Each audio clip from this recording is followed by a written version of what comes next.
At the University of Arizona BIO5 Institute, we are focused on tackling complex challenges such as disease, hunger, water and food safety, and other health and environmental issues facing our families, communities, and the world.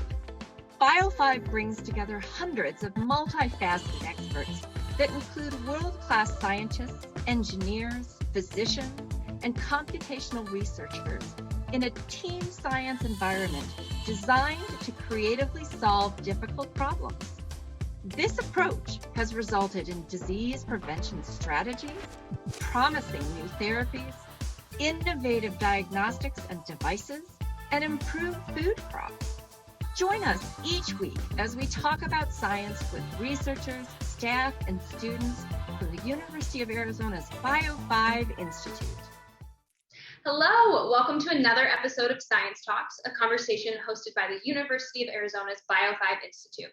My name is Dr. Brittany Ulorn. And I'm Brooke Moreno. At the BIO5 Institute, it's our mission to engage high school, undergraduate, and graduate students in opportunities that will prepare them to be productive members of the STEM workforce. BIO5 develops our next generation of scientists through internship programs and an interactive learning environment where students work side by side with our researchers. We also provide opportunities for undergraduate students to work with our staff in areas such as programs, events, public affairs, and communications and marketing. Today, we're joined by BIO5 Public Affairs Student Assistant Jordan Pilch. Jordan is an upcoming senior at the University of Arizona, double majoring in molecular and cellular biology and microbiology. Jordan is incredibly passionate about near-peer mentorship, as well as supporting women and other underrepresented minorities in the STEM fields. We are very eager to talk to her more about her roles at BIO5 and where her enthusiasm stems from. Thank you so much for joining us today. Of course, Jordan. So Jordan, you've been with the BIO5 Institute for quite a few years now, starting in 2017 when you were a high school student in the Keep Engaging Youth in Science, or KEYS, research internship program. So tell us a bit about your experience as a KEYS intern and how it's fueled your passion for science.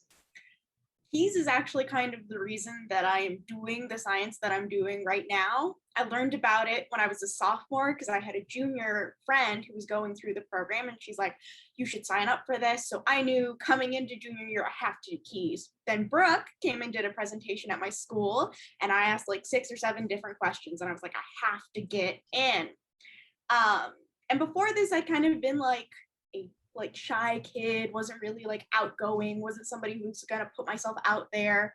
In KEYS, that's not allowed. You are out there, and as I say, it is forced interaction with one another. There were socials, there were events. I am a Tucson native, but I didn't have a car at the time. So I would have had to take the bus to go back and forth between my house in Vail and the university. That's a long way for a 17-year-old to go. So I was offered a position at the dorms. So I lived there with, I think it was 13 other KEYS interns at the dorms. I loved it there. I made one of my best friends there. She's still friends with me, and hopefully we're going to be science ambassadors next year together. Don't know about that yet, but we're hoping for it. And I absolutely adored it. I loved working with Dr. Pascal Charest, who was my mentor at the time. In her lab, I was looking at the role that pKa has on chemiotaxis in discoidium, which is a lot of complex words, but basically means, does this protein make the cell move more efficiently, or does it interfere with it? From what I found, absolutely necessary for normal cell movement. This is actually what the graduate student that I was working with did her thesis on, and she presented the same findings and used some of my research to support her thesis. So that was very cool. Yeah, I loved being in KEYS as an intern and could not wait to come back as a KEYS crew or an RA in the future. So I did that and it was fun. On that note, we love having our KEYS interns come back, especially to come back and work for us. So tell us more about that. Well, you came back as a KEYS crew mentor and as an RA. Why was it important for you to return? And why is it important in general for that near peer mentorship in undergraduate education? Yes. So When I was in high school, I was writing a paper on women in STEM because that's something that I'm intimately familiar with given my, gender identity. And I knew that the biological field had had a lot of improvements in gender representation. And in fact, biology is one of the few areas in STEM that is at near 50-50, 48% women, 52% men. Awesome, good to go. When I was here at the university working with Dr. Charay, she was one of 7 female biochemists here at the university out of 43 that exist. Wow. That's not necessarily great. And I knew that her mentorship was really one of the things that pushed me to continue into STEM, pushed me to continue into research. And I entered into her lab my freshman year before deciding, wet lab, maybe not for me, not my thing right now. But her mentorship had a huge impact on me. And the different women at Keys as well, Brooke, Kelly, my Keys crew, Robin, they all gave me the confidence to come forward and say, this is what I want to do. This is what I'm passionate about. I'm going to pursue this. And I wanted to give that to other students as well. I especially wanted to give them a good experience because we didn't have previous Keys interns as our RRAs when I was living in the dorms as an intern, and they were fine, but they were definitely college RAs. I'm an RA now, and I'm the lead at Arizona Sonora. I understand exactly why they were treating us that way. That is so on point with the way that housing says RAs should interact with their students. But Keys is a bit more intense, and they need a bit more personalized care. So I wanted to come back, provide that mentorship that was given to me and give it back and help them have a better dorm experience. So that's kind of why I became an RA. I became a Keys crew kind of by accident. Last year, the COVID pandemic happened. And that What? I know, it's crazy, right? Anybody remember March 2020? What? And Keys had to very quickly pivot to be, okay, we're online now. Unfortunately, we were also in a hiring freeze. So they're like, great, all of the previous Keys kids that currently work at BIO5, you're just coming with us and you are now Keys crew members. I liked the experience so much more than I liked being an RA for Keys. Being an RA for Keys, absolutely fantastic. I got to really know the students, but I felt in my element when I was a Keys crew mentor because it was more academic focused. It was more helping them with their research. It was more having the students rely on me for feedback and being there to support them emotionally when they were going through difficult times, which was an aspect of being an RA as well, especially the emotional side of things. But it was the academic help that was really interesting to me and that made me want to change my major, kind of. I more went into a different subplan and have kind of changed my entire, what am I doing after college, to say, I want to do STEM outreach. I want to teach people. I want to be able to communicate science effectively. And one way that I can do that is also by being a mentor. So everything kind of circulates around this central topic, and Keys is really the reason why I figured all of this out.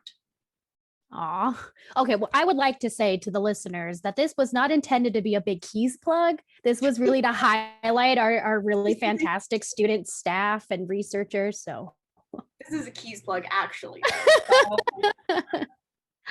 Oh, that is so amazing. So I know you talked a lot about, you've been able to do for the Keys interns as a mentor, both academically and personally. And you kind of touched on how it's really changed your career trajectory in a sense. But I want to know, what else have you learned? What have you gained as a mentor to these students? What have they taught you either about yourself or about science in general? One thing that they've taught me about myself is that I am a very competent person and I can trust myself that when I think I know something, I probably do know it and I should just say it and go forward with it. This is definitely relating to the confidence and belief within myself. I know that I'm a pretty good mentor. I'm not the best, and I'm more than willing to admit that. There have definitely been times that I have texted Bert going, oh no, I made an intern cry, hell. Congratulations, your first crying student. First crying student. Great. But through those experiences, I have recognized in myself that I love helping others learn. I love seeing that like light in their eyes when they discover something new, either about themselves or about the work that they're doing, and it just clicks.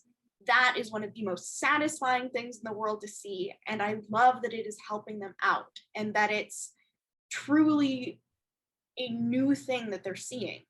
It's also taught me that sometimes your plans can change just a tiny bit real quickly without anybody saying anything at all. Was not intending on deciding, okay, I'm going to become an educator, but this is what is happening. It's actually funny because 2 years ago in 2018, the female RA that I was with, she said, you know, you should really be a STEM educator. You're really good at helping students. And I said, no, I'm going to go into research. I'll go into academia, and then I'll become a professor, and I'll help them out there. And she's like, no, you should go into education. She was totally right. I told her about this. I'm like, okay, so I decided to do the thing you said I should do. And she's like, told you so. So that's definitely helped me out. I feel like I focused on one part of that question and completely ignored the second. What was the second? No, I feel like you covered it. You've learned so much just about yourself and your career, and been so inspired by these students, just as, you know, you're inspiring them. That's something that is actually super interesting as well. Last semester, I wrote 2 different papers on near-peer mentorship. So I wrote like a total of, I think, 30 pages on the subject. One of them was focusing specifically on women in STEM, but it also touched on underrepresented minorities. And the other one was just on near-peer mentoring as a STEM pipeline closer, as something that keeps students within the STEM pipeline. And one thing that was touched on with near-peer mentorship specifically is the benefit to mentors. You always hear, oh, mentorship is such an important thing. It's taught me so much about myself. With near-peer mentors, because it might be the first time this person is being a mentor, because this is somebody who they are close in age to and can really relate to, there are lots of additional benefits to near-peer mentors who participate as well. One of them is that they discover more about themselves. One of them is that they increase self-efficacy, which is basically belief in oneself as a scientist, and in this case, a mentor. It's different than like actual ability. It's your belief in your own ability. And being a mentor and being mentored has been shown in many different studies. And I can go through and pull them up, and we can links below. Look at the links below, that have shown that the self-efficacy really improves in those areas. And that's something that I experienced kind of like as I was going through it. And then later when I was researching the subject, because it was of interest to me, it was like, this is actually a thing. The science shows it. Look at it. It's so cool. Very cool. So were these papers that you wrote collectively, is this part of your research in Dr. Molly Bulger's work? Can you tell us more about that? No, these were just classes that I had last semester. One of them was taught by Dr. Bulger.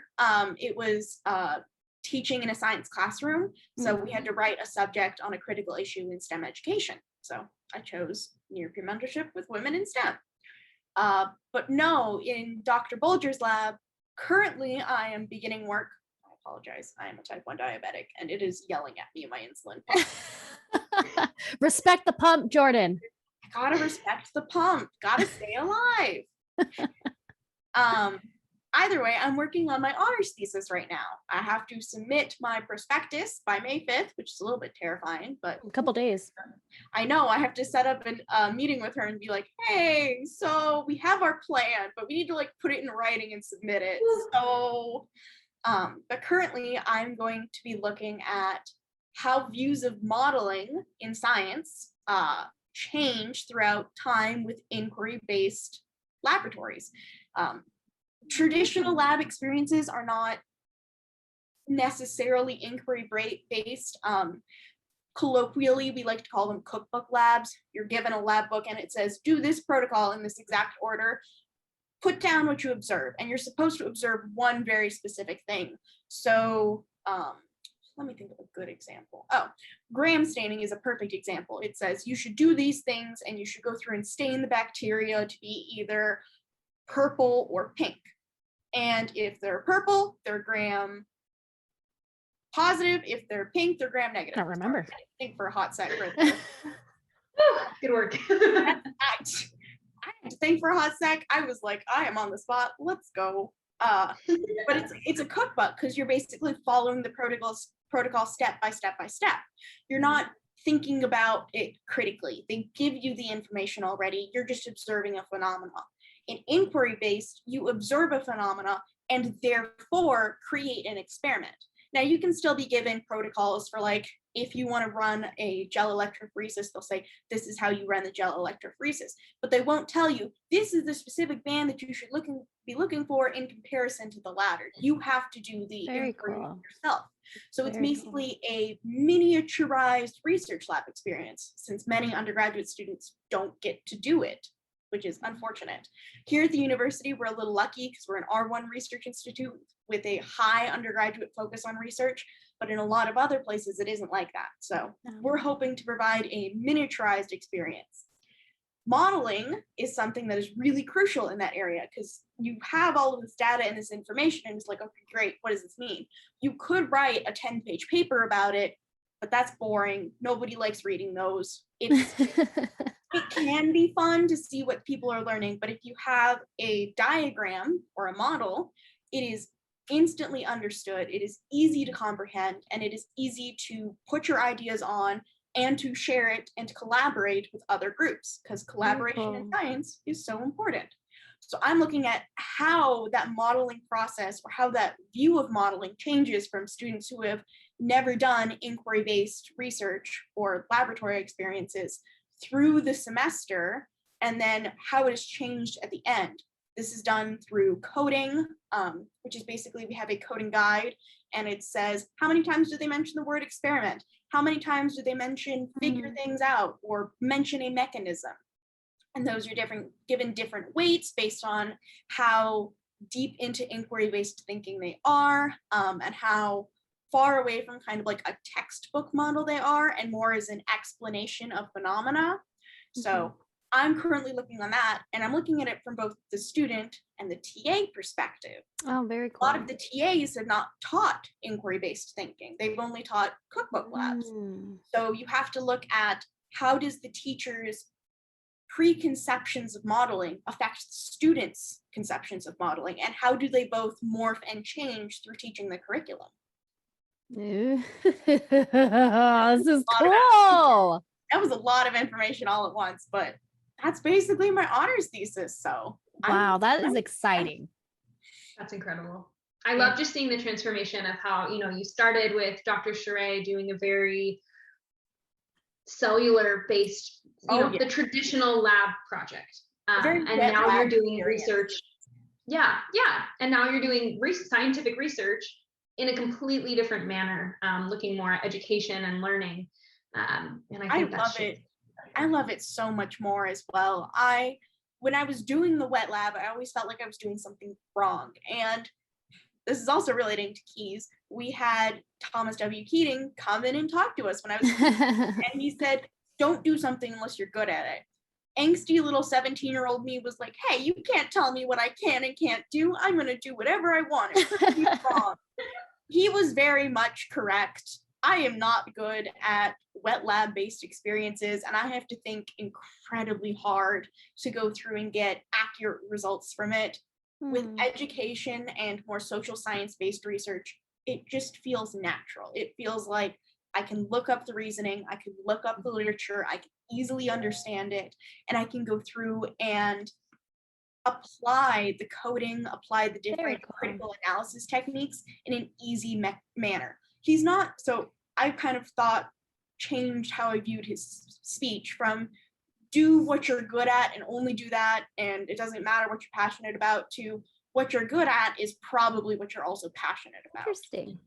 Interesting. So, fun changes.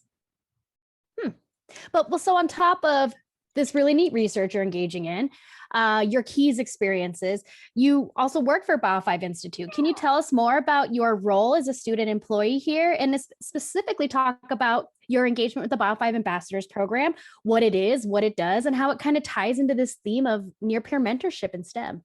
Yeah, Right now, in fact, the BIO5 Ambassadors Internship application for the 2021-22 school year is open.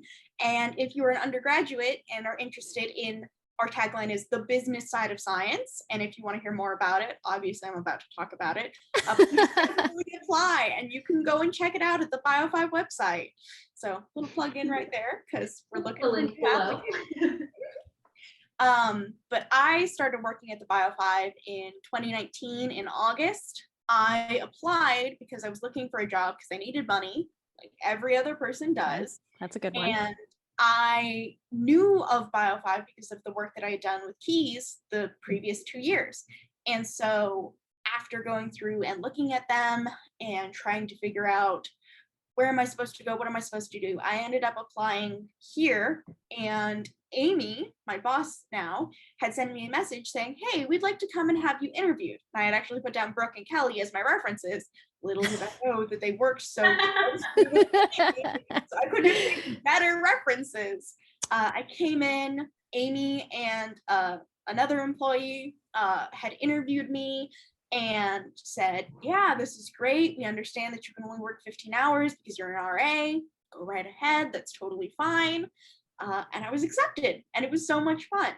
And working at BIO5 is kind of like being thrown into the deep end of a pool. They kind of say, this is up to you. You're going to do what you want. This isn't a traditional student experience where you're being told what to do. You get to more pick what projects you work on and what areas you emphasize in. I'm not a kind of person who's good with being thrown into the deep end of a pool, and I quickly search for the edge of the pool to get myself out of there and figure out what's safe. An edge of a pool, it's fine. I figured out what I'm doing, but it took a little bit to get there. One of the first things that I started working on was events and helping out there. So I set up a marketing list for different schools, clubs, and programs around the Arizona area and Tucson area specifically for marketing the Women in STEM event, which I later spoke at, and I was the opening speaker for. And I've done that 2 years in a row. Super fun, absolutely terrifying at the same time because it's something I'm so passionate about. All the best things are. You do such a great job. Oh, thank you. I definitely agree, Brooke. The most terrifying things are often the most rewarding things, but you just gotta get over the terrifying nature.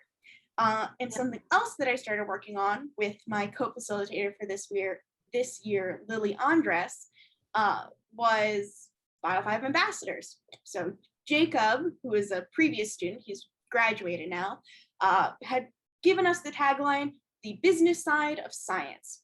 What does that mean? It's basically what BIO5 does. Maybe our researchers and faculty go through and do the science side of things, where they're coming up with different medications or different therapies for things like herpes simplex virus, or maybe they're working with Zika, or maybe they're looking at ovarian cancer and imaging technologies. And that's more the science side. But how do they get that money? How do they get the different equipment? How do they get the lab space? How do we get information out about their projects? How do we go through and discuss that? And that's what BIO5 Ambassadors tries to bring to undergraduate students here at the university. We take typically about 3 interns and we pair them up with a staff member from BIO5. So this year we had Jory Cohen, Anish Rajesh, and until she unfortunately had to leave, Jennifer Scott. And Jory has worked with you, Brittany, and she wrote a article about one of our researchers to go through and focus on BIO5's mission of spreading the science and spreading the research to different areas. Jory is now working with Amy on creating a possible new event for Discover BIO5 that I'll kind of keep under wraps because we are still figuring things out about it. Anish has been spending a lot of time working with Keys. He gave presentations to kind of do Keys recruitment and bring new interns into the program. And more recently, he's been creating training guides for the Keys crew to go through and say, this is how you do GitHub and this is how you do coding, because I understand all of you are biology majors and do not know how to do computers. Thankful, because as one of said biology majors, I don't know how to do computers. And Jennifer was working on gathering up information on previous ambassador students and creating a little video to say, where have ambassadors gone now and what have they done? So Unfortunately, she didn't get to finish because she had to leave, but that's another project that possible new interns could come and work on because we still have all of that work to do. So if that's interesting, please apply.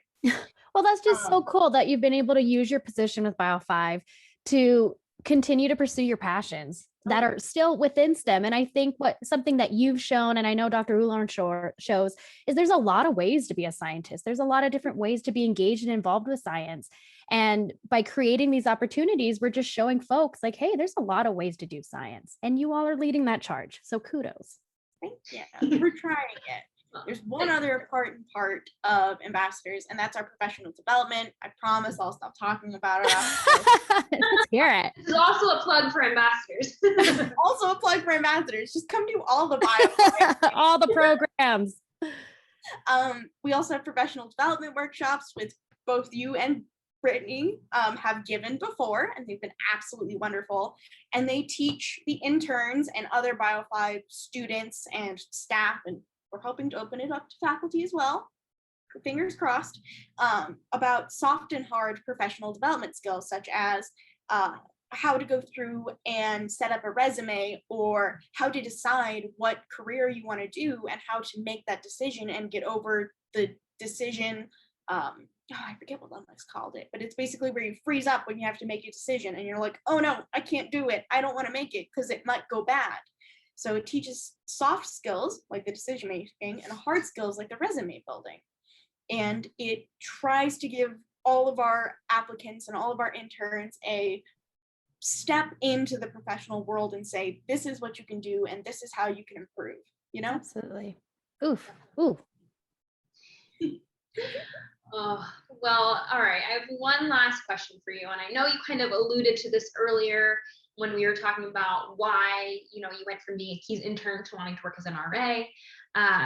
So you're immensely passionate about supporting women and other underrepresented minorities in STEM. So tell us a little bit what it's been like for you as someone who identifies as a woman to pursue this career in STEM, and why it's important for all of us to uplift anyone who wishes to pursue the STEM field, regardless of their background. Definitely. Ooh, that's a little bit of a hard question. I left the hard one for last, I know. I know, I gotta think about this real quick. I think the best way of putting it is to once again look at the research. It has been shown over and over again that if you have a mentor that looks like you, that identifies along the same lines as you, and that you can say, this person has done it, and therefore I can too, you are more likely to stay inside of the career field that you are currently in. And it is incredibly important in STEM for a bunch of industrial reasons that personally I don't care as much about, but we do need 10 million new workers in STEM fields by, I think it's 2025. So we need to increase the number of students that are coming in. But at the same time, industry's fine, whatever, you can do that. That's important. Fine. What I think is most important is we need to keep discovering new things about the world. We need to keep figuring out new solutions. And the only way that we're going to get creative and innovative new ideas is to bring in people from different backgrounds. We have had a very homogenous group of researchers throughout most of scientific history, with a lot of exceptions along the way, but not rules. And we need to make science and STEM in general just more inclusive. Only 13% of mathematicians are female. Only, I think it's 28% of those in the technology field are female. And increasing our representation is very important. In addition, other studies have shown that if you increase the diversity of the staff that you're working in, including people from different ethnic and racial backgrounds, from different gender identities, that can go through and help to increase different ideas because people have different experiences and different ways of looking at the world. Right. I can say, we're looking at it this way. Why don't we look at it from a 75-degree angle and from the bottom? We need that in order to keep STEM moving forward and increasing. And in addition, STEM is for everyone. I have a tank top and I should have worn it today, but I wanted to look a little bit more professional. But science is inclusive. Are you? You have to be inclusive. You have to encourage everybody to come and give their 2 cents. that's what's most important. And I want to make sure that it feels inclusive for everyone. And I sometimes am not the best at that, and I've made mistakes, and I need to improve. And I understand that, and I need to go through and do that. So I'm understanding more about underrepresented minorities because I know a lot about women in STEM, because that's an identity that I hold closely and feel really passionate about. But it's not the only identity that matters. Other identities matter as well. And I need to go through and do more work looking into that and studying more. And that's incredibly important. And also shows that every person has more to learn. Ooh. Well, I can say it's really cool to see you here, Jordan. It's one of the perks of my job working with Keys is the privilege to see students grow and what they choose to do with their lives and the passions they choose to pursue. And it's been a privilege to know you from high school, to see you approaching the end of your college career and what you've chosen to pursue, and to create a place for other folks that don't have positions at the table yet. So kudos, Jordan. Very proud of you. Thank you, Brooke. Well, thank you. Oh, sorry. What were you going to say? I'm just going to step off my soapbox now. No, it's Never. such a pleasure to talk with you. It's always our favorite, like Brooke said, to talk with young, bright students who, not only have become outstanding scientists, but who are also incredible mentors and assets to others, and just, making STEM a better place for everyone, both from a research and an education perspective. So thank you to our listeners for joining us for another episode of Science Talks. For more information about the BIO5 Institute, please visit our website at bio5.org. And from all of us at the BIO5 Institute, we'll see you in the next episode. Bye. To our audience for tuning in to another episode of Science Talks. Continue the conversation with us next time as we learn more about the science happening at the University of Arizona's BIO5 Institute.